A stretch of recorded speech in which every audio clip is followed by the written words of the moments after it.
Hey guys, Levi for the Rag Company, and with me, Mr. Keith Duplessie of PNS. What's happening, buddy? Sir? I'm excited just to have you, to be able to do these so that other people get to meet Keith and get to know Keith the way I get to know you.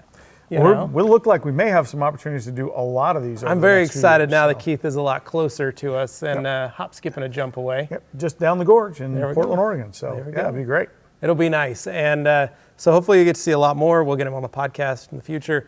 But today we wanted to talk about a topic that I think new people coming into the industry don't seem to quite fully understand how it works or what it, we see this on Facebook a lot. We do. Yeah. Detailers don't really understand how suppliers and they don't know how to, one, react around a supplier I would agree with or that, a distributor. They don't want to, maybe they don't want to hurt feelings, or maybe they're kind of jerks and they don't realize, especially in this day and age where it's easy to get a hold of somebody. It really is. Facebook, you can just send a message. And so maybe we'll talk about like the etiquette of that, but also just how detailers and suppliers work together. Yeah, So, I think that's a huge topic for if you're new and you haven't done a lot of purchasing. You know, and I find that's the challenge is, how do you buy, right? maybe it was only the guy on the truck that you had. Right. And now you've got a big enough shop and you need to buy more product. Yeah, and so volumes can change as far as, whether I'm buying a drum versus a pail. But I think also exploring what's out there. One of the big challenges that everybody faces as a supplier is the detailer buys product from everywhere now. And Right. the internet's a part of that. So I can order it online, I can get it off Amazon, which we love because, hey, bead makers on Amazon That's with right. the Rag Company. But it also can be a challenge for a supplier who wants to make sure that they're consistently supporting you, and they show up week to week and they never know what to expect. The flip side of that is that you want to have a supplier that does show up every week and you do know what to expect. And a knowledgeable one that can help you with questions. I had when I started, two suppliers. One was amazing. He was a detailer himself and did a great job at helping me when I had questions, was able to show up, help me fix those questions, or at least answer those questions for me. Right. And if he didn't have the answer, he tried to figure it out the best way he could by reaching out to the distributors and stuff. The other supplier I had, he didn't really know more than what was written on the back of the label. And that's also a challenge. Not everybody can hire or bring in or transition from detailing into being a route sales or supply guy. And this brings up a whole nother topic, and this is a detox for another day.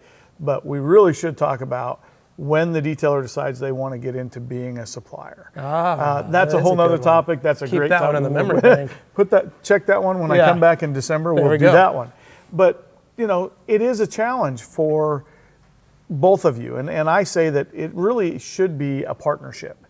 Not that you're in business together, but my business as a supplier should be to make sure my customers are well supported, well supplied, and that I have the knowledge that they need from me in order to use my product line that I'm selling.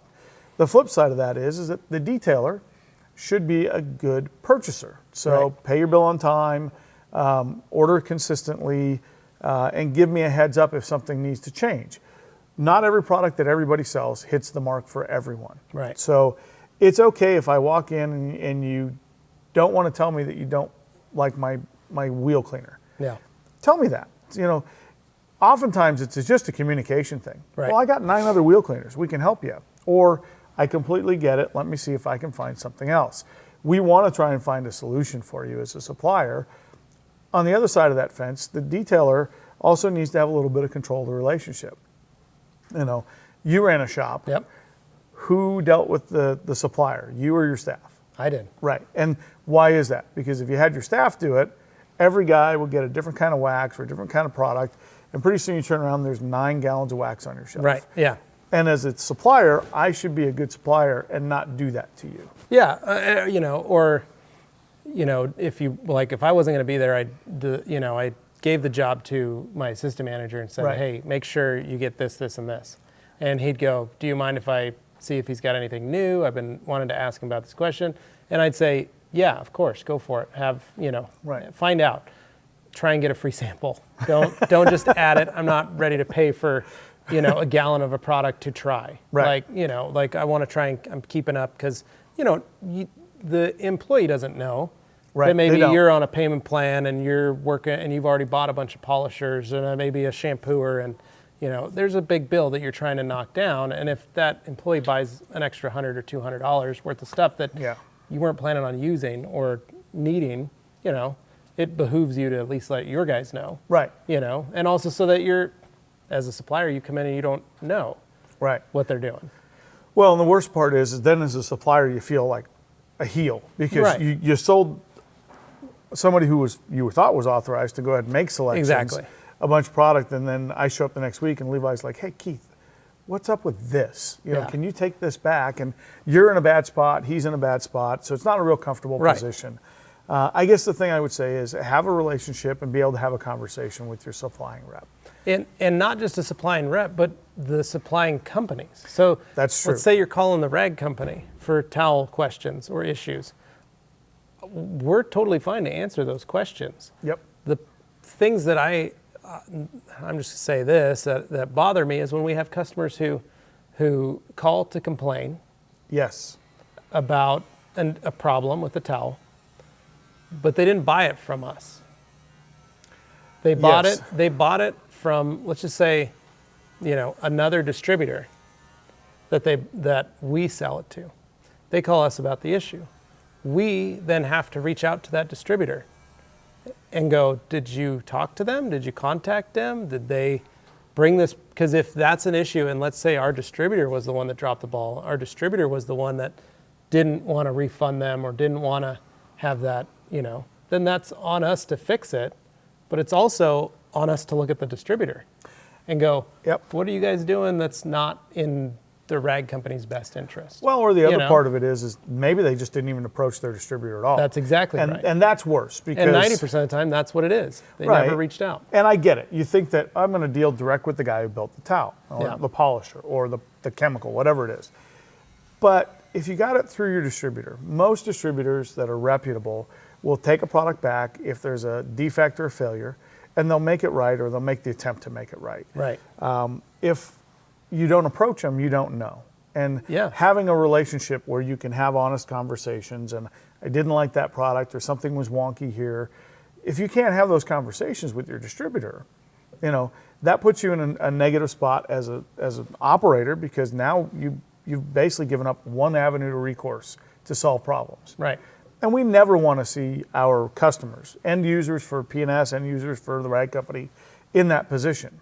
But we also don't ever want to be the one to take that phone call and not ask the question, well, did you give our distributor an opportunity to work with you on the problem? Or how did you get the product and what happened here?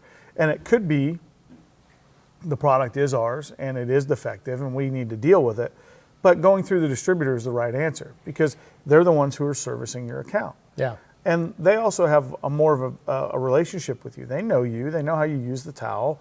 And they're going to have a better answer most of the time. And they'll have an immediate answer instead of me having to do all the background to double check and make sure before I can send you a replacement or something like that. And we never want to say that we won't do the right thing as a manufacturer, but we also want to give our distributor, who's our business partner as well, an opportunity to work with their customer and make it right. Exactly. So, again, it's building a relationship and understanding what the distributor is obligated to do. And again, I always say, if we're a good supplier and we're there on time and we have the product you want and we sell the product at a fair price and you get serviced, the only thing we ask is that you be a good customer. And my definition of a good customer is somebody who gives me a chance to make it right, presents challenges and problems, pays their bill on time, which is always a thing. And how do you arrange payments is not the issue here, but just that you do those things. Yeah.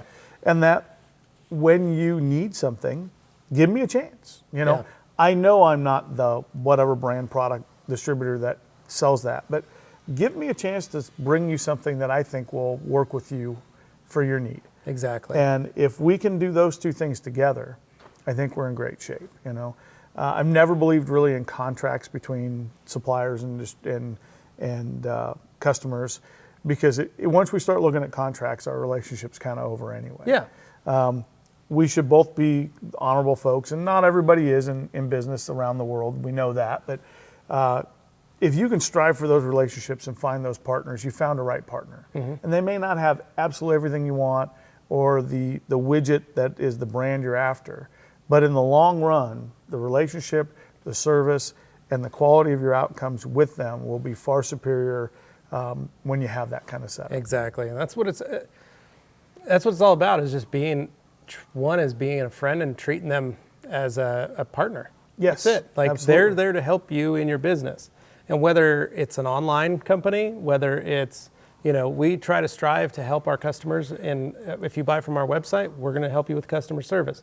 You guys do the same thing with P&S. And, that goes for a lot of the online companies. If you can talk to them, if you have an issue, talk to them, reach out to them, give them that chance, and if they turn you down, then maybe you can go to the manufacturer and you can talk to them. But the distributor and the supplier is really the boots on the ground. They're the ones that are there to help you succeed. And it's up to them to help you, and you should want to have them help you. Yeah, and you should kind of expect that. Yeah. I mean, that's the service that I would be looking for, is a guy who's local, who knows my market. Yeah. Because there are unique problems regionally. We've talked about this a lot in the detail industry. You face different things in the Northeast than you do here, than you do in the South. And having somebody who's boots on ground in your area, who knows what's going on in your market. Man, I've got 5 other shops right now that I'm selling to that are having that exact same issue. Or, there was a bunch of cars came in from out of state and they got delivered to all the different shops, and everybody's having this issue with this hard water, or these cars having this scratched issue. They're all have these, it just helps when that guy can come in, or he can also provide valuable information on employees. Yes. Let's say you hire a guy who's been at another shop or another, worked for a different company. You can go, that person go, who are you talking about? This guy. He said he worked at this place. Yeah, I was just there. Turns out he actually set the building on fire when he walked out the door. Probably don't want to hire him. And that probably didn't happen, but I'm just saying, it's someone that you can call for anything. Yep. When you have a question, when you have problems, or if you need help, perhaps using them as an entry into another account for you. Right. And a good supplier is never going to tell you any of his other customers' numbers. Right. So, I always got asked that, well, hey, what's the car wash down the street doing? I'm like, hey, I'm not going to tell them your business.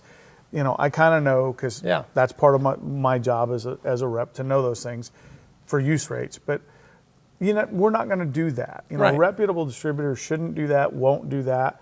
But they will give you insight, and the insight into the market is what you're after. And again, you guys are selling to your customers, and they can tell you success stories and they can tell you failure stories and give you their best advice with their product line. So it really is, about that conversation, developing a relationship. And, there's nothing worse though than the jobber truck pulling up and everybody gets on the truck and they're gone for 45 minutes getting stuff. We don't want that. But I do plan to give you 20 or 30 minutes of my time if I'm stopping at your location, because I do want more than to just deliver you product and stop, drop, and roll. Stop, dropping, and rolling happens occasionally. And usually I'll tell you that, hey, I'm way behind. Can I get you what you need and get on the road? I definitely want to talk to you. Give me a call while I'm driving. But I do want to spend time in your shop, in your environment, and I want to get to know you and I want to get to help you. And if you can get that distributor, that's solid gold. And if you can get a customer who will come to you and ask for assistance or insight and give you an opportunity to resolve problems, that's a golden relationship. That's what we all strive for. There we go. Awesome. Always a pleasure, Keith. Always a pleasure. I appreciate it, man. You can check out Keith Duplessie on Facebook. You can find P&S on Facebook. And make sure you guys like, comment, subscribe, share this video with a friend. Leave us a comment on, maybe your interactions with your guys. We'd appreciate it. And as always, stay tuned for more videos right here on the Rag Company YouTube channel. Thanks for watching. See you guys.